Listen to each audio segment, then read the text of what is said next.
What is going on, everybody? Crazy Dog back with a very special Cleveland Guardians article review for you. And believe it or not, it's not a Bleacher Report article, but it's a athletic article. I know.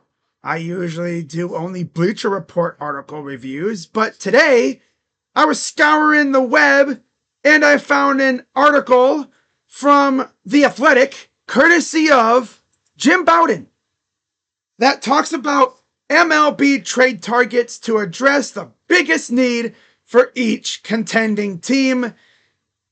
And you're going to want to hear who Mr. Bowden has for the Guardians. Now, in terms of what the Guardians' biggest need would be, according to Mr. Bowden, he actually has it not as starting pitcher, but right fielder. Honestly, I understand it. Because you look at what a right field situation is right now, it's legit just Nolan Jones, Jonathan Rodriguez, and every once in a while, Angel Martinez. That's really it. Now, what about the minor leagues? Well, that's a funky situation, you see, because John Kenzie Noel, he stinks, but, they sent him down. I don't know when we're going to see him again. Of course, they have Chase DeLauder waiting. They have CJ Kayfus waiting in the wings. Maybe even Micah Priest. I swear, if they give this dude Micah Priest a chance over Chase or CJ, I'm going to start questioning our front office's motive at this point. How could you bring up Micah Priest over Chase or CJ Kayfus? What are we doing? Especially because Chase is essentially a ticking time bomb with his foot injuries. Same thing with George Valera. If they were to call up George Valera, that would be cool. But it's like, what are we doing? Right? So anyways, here's how I'm going to analyze all these trade targets. By the way, there are 5, so that's perfect. I'm going to go over each player's contract, stats, and we're going to take a look at their Baseball Savant page just to see how they measure up. And then at the end, I will rank them based off of how attainable they are. Okay. All right. So with that being said, let's get right into it. And of course, we're going to start off with a guy that I honestly think would be pretty attainable, and that is Red Sox outfielder Wilyer Abreu. Man, this would be fun. Of course, we all remember Wilyer Abreu robbing Jose Ramirez of not 1, but 2 home runs last year, and that pretty much kept him from a 40-something season.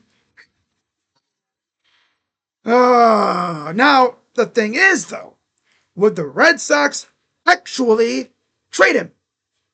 You'd think so, right? I mean, they got Roman Anthony. Well, apparently, the Red Sox actually believe that Wilyer Abreu and Roman Anthony can coexist in the outfield, which would mean Jarren Duran go bye-bye. Now watch. I'm talking about Wilyer Abreu. Watch the Guardians trade for Jarren Duran, which would be extremely awkward given the fact that last time Jarren Duran was in Cleveland, you had some douchebag jabroni loser freaking, heckling him about his attempt at offing himself, which I know that did not go well with Jarren, and I don't think he would want to come here just simply because of that stuff, because that is some serious ish. And yeah. By the way, if you ever feel depressed, be sure to get help, and also check up on your friends too. That's always important, because if you have a feeling that one of your friends is, feeling kind of down, let them know that, people love them and everything, right? That you're there for them. It really helps. Now, we look at Wilyer's Savant page, and yeah, there's no way the Red Sox trade this guy. There's more red in his Savant page than in his jersey. I mean, my God. This dude playing right field in Cleveland would hit so hard. Like, my God, there's so much red, bro. I mean, call him Playboy Cardi because there's a whole lot of red. I've used that freaking joke thing like so many times with these kind of things. That graph, there's a whole lot of red. But I mean, look at all the red though. Damn. Yeah, they're not trading him. Let's just be real. Now we take a look at his stats. 1.7 WAR, wins against replacement, 51 hits, 13 home runs, 245 batting average, 4 stolen bases, 32 RBIs, 28 runs, on base percentage 321, 471 slug, 792 OPS, and a 119 OPS plus. Yeah, there's no way they're trading this guy. And then, finally, his contract. He hasn't even entered arbitration yet. Yeah, they're not trading this dude.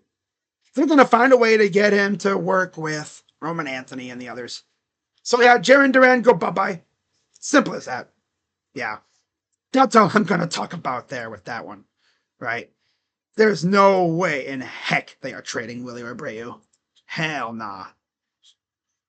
Now, next, we go to a guy that I would absolutely love to have in Cleveland.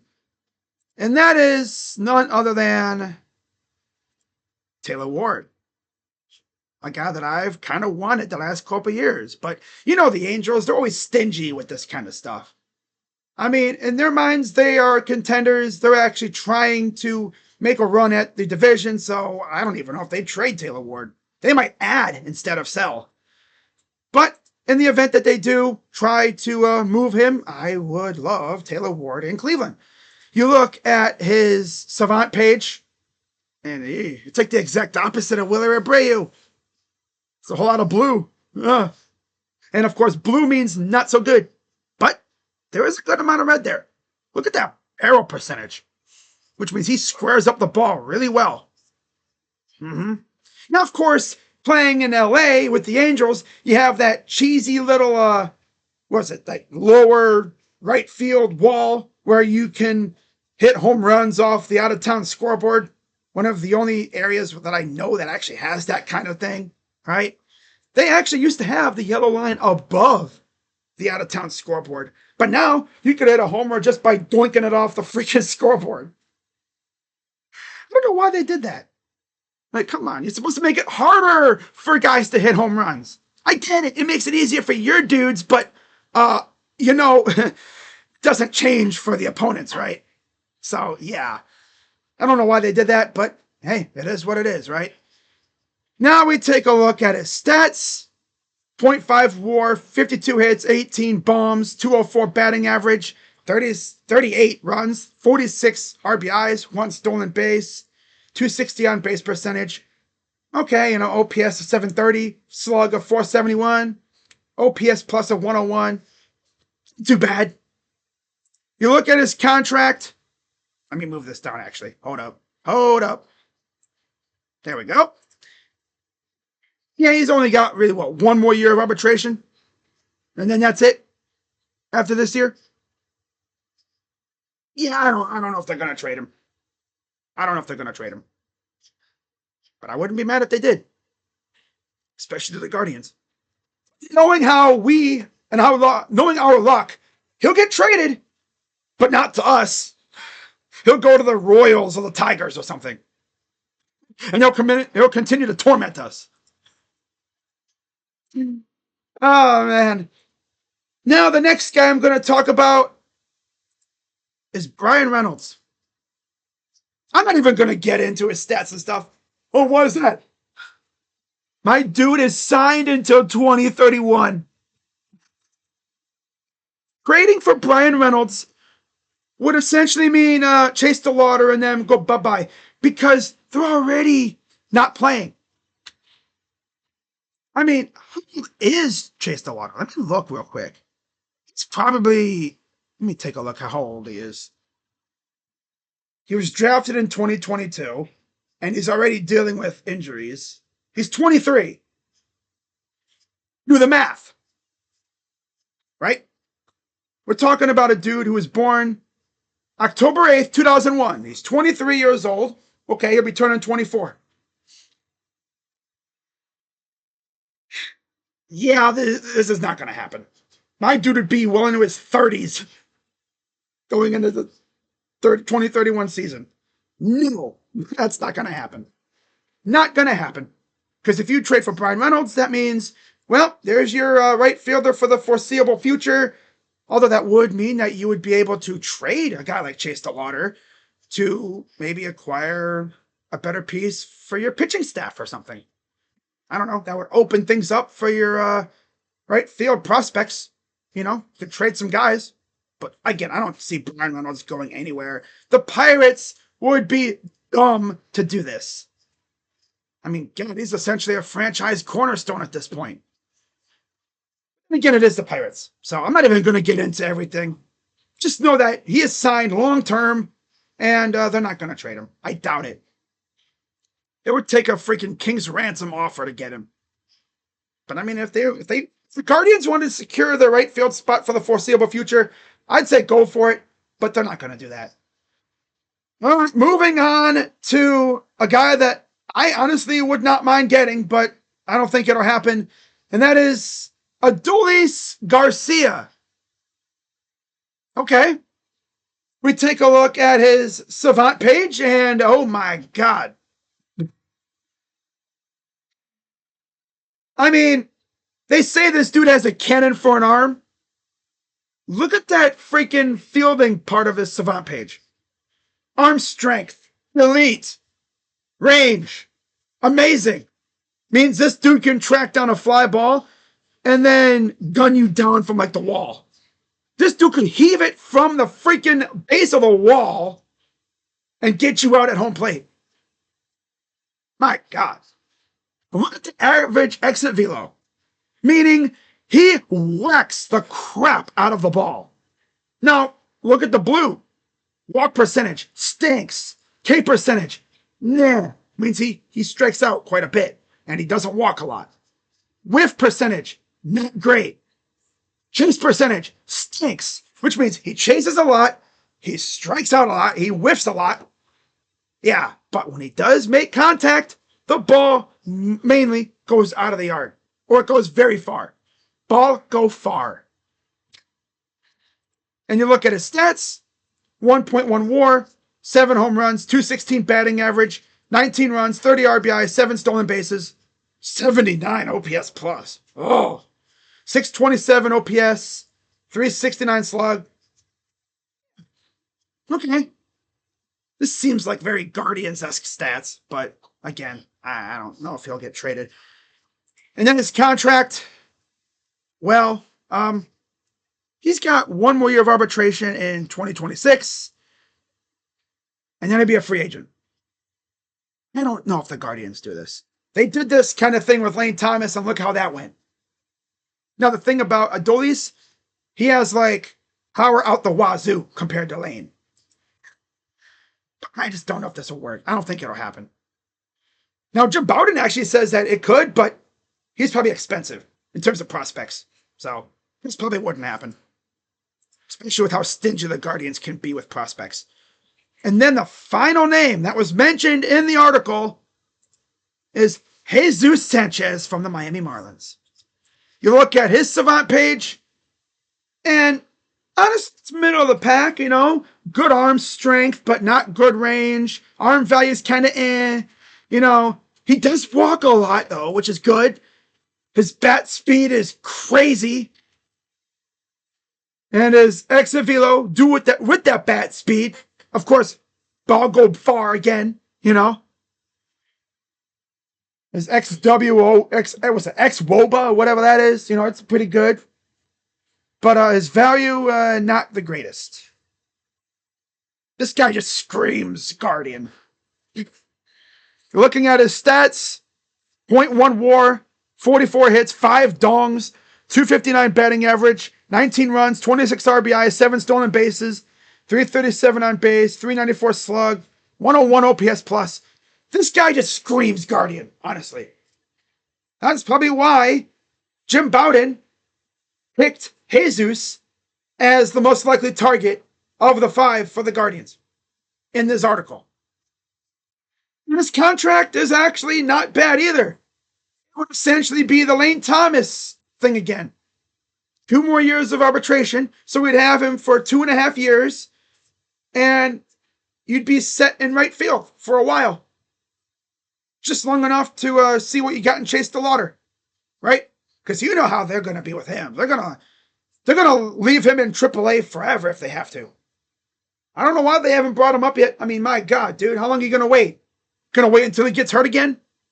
Like I said, Chase DeLauder is a freaking ticking time bomb with his feet. Every time I look, he's getting feet injuries. God. It's now or never with Chase DeLauder.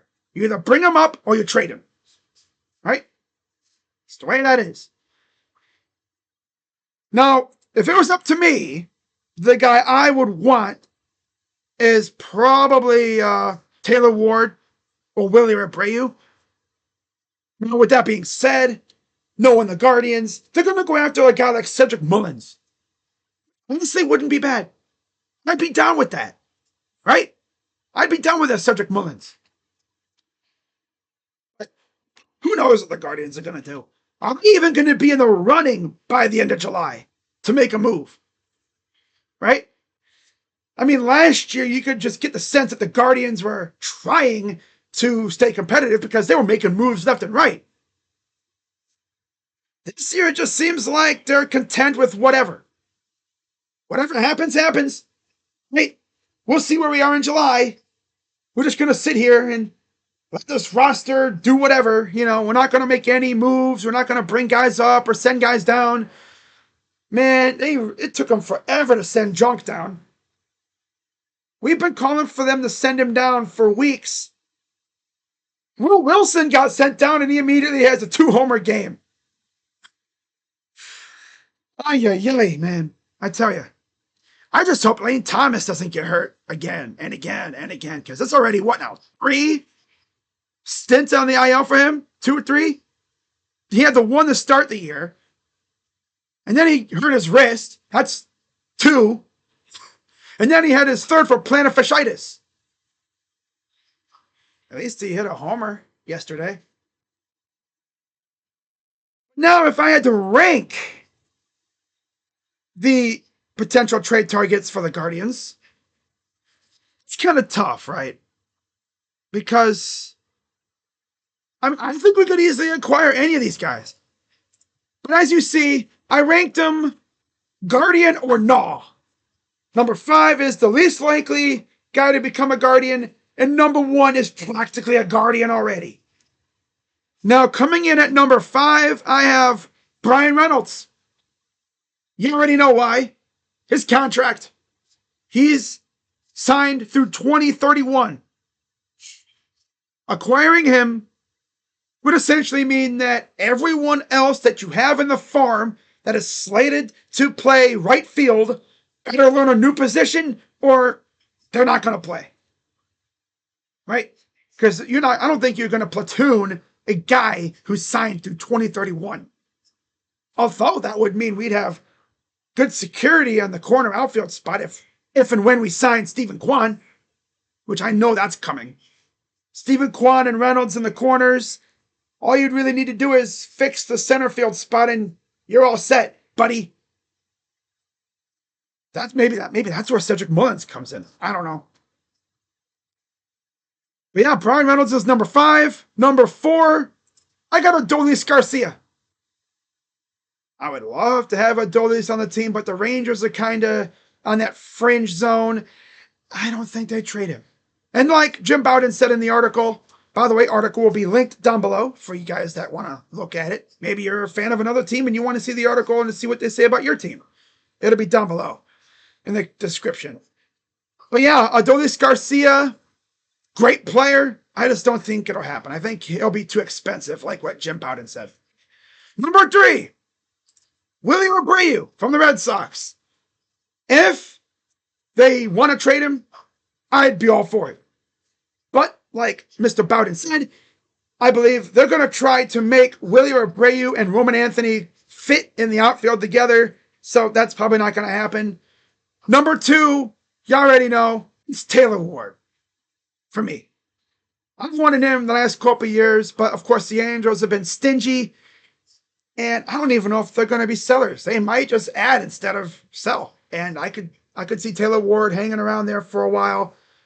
I don't know if it'll happen, but if it does, if he is available, I think the Guardians can definitely get him. And the guy that is practically a Guardian already, like I said before, Jesus Sanchez. Just looking at his stats and everything, he's the most Guardians player on that list of the names mentioned, in my opinion.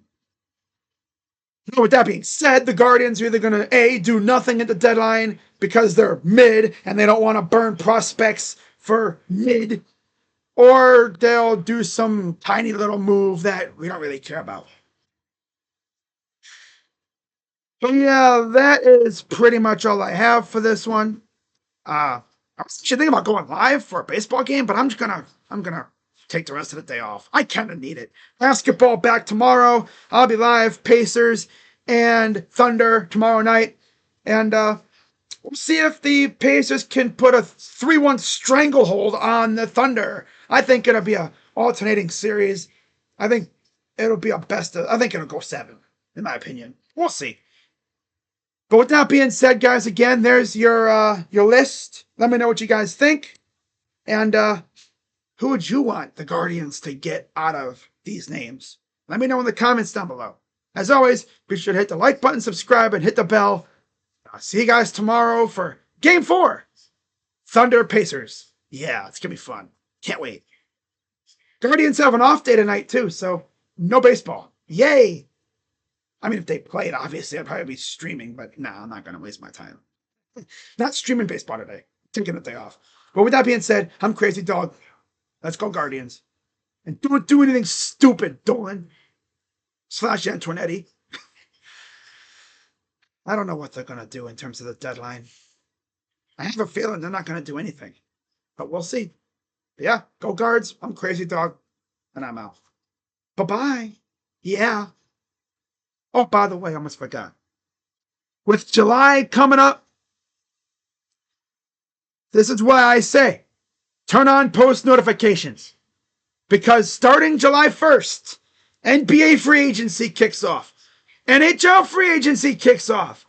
MLB trade deadline season coming quickly. NFL training camp is coming up. Gosh, man, you guys should really turn on post notifications so you know when I go live for potential trades and breaking news. Because, again, the Cavs could be making moves. I think they will. They have to. I mean, it's either they make moves now or they go into essentially cap hell with the second apron. They get the chains put on them. So I think they're going to have to make a move or two before July 1st when the rule takes effect. And then, of course, the Blue Jackets, we'll see if they make any moves, which I think they could. We'll see, because the draft's coming up. We'll see for both NBA and NHL.